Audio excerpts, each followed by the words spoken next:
Along the Red Cedar, water has pushed past through the banks and onto parts of the river trail.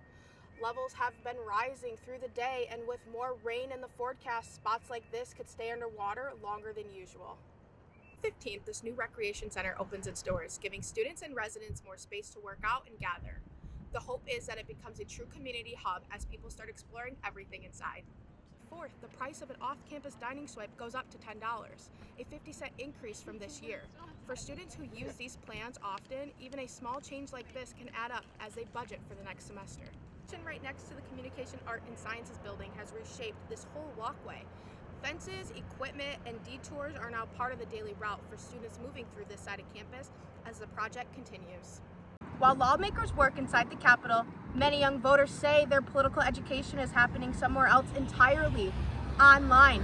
From TikTok explainers to Instagram infographics, students say social media is shaping how they understand politics and who they support.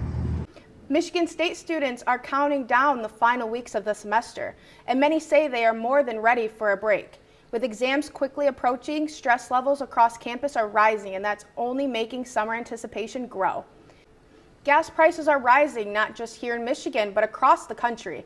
The jump comes as the war in the Middle East continues to rattle global oil markets, pushing up costs to a national average of $4 a gallon. At Forest Acres, the East Course is open for golfers, but the West Course behind me is still off limits. Recent rain and cold nights left the ground on this side much softer, and the fairways haven't had enough time to dry or firm up. Until the turf can handle players and carts without tearing up the course, West will stay closed while East carries the early season load. Michigan State University has approved plans to demolish IM West, one of the campus's oldest and most heavily used recreational buildings. The decision follows a vote by MSU's Board of Trustees. IM West has served generations of students with sports, fitness, and community events. Officials say the structure can no longer meet modern safety standards. When the teardown begins, it'll bring an end to a space thousands of students have passed through over the years. Meridian Township is keeping the farmers market spirit alive all winter. The indoor market sets up right inside the Meridian Mall, giving shoppers a warm place to browse local goods. The market runs on the 1st, 3rd, and 5th Saturdays of each month, offering Michigan-made produce, baked items, crafts, and specialty foods. The indoor setup helps the community stay connected through the colder months. The next market date is coming up this Saturday at the Meridian Mall.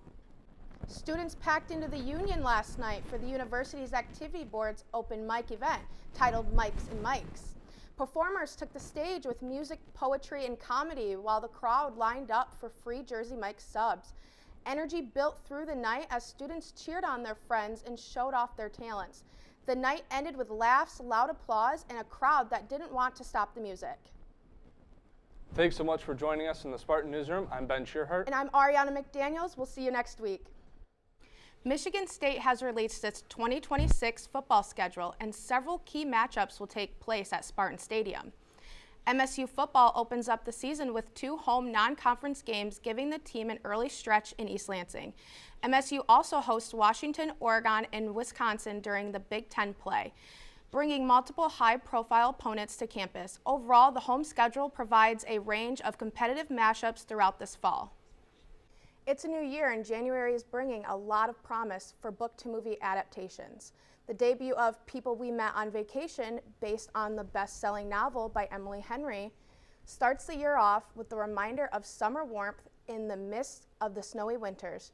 January 29th will be the release of Bridgerton Season 4, which will focus on the story of Benedict Bridgerton, inspired by the 3rd book of the Bridgerton series.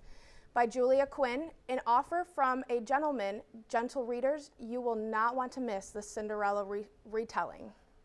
Last Saturday, the Denver Broncos won in overtime against the Buffalo Bills with a score of 33-30. Second-year quarterback Bo Nix finished the game with 279 yards with 3 touchdowns and a broken ankle. That ended his season.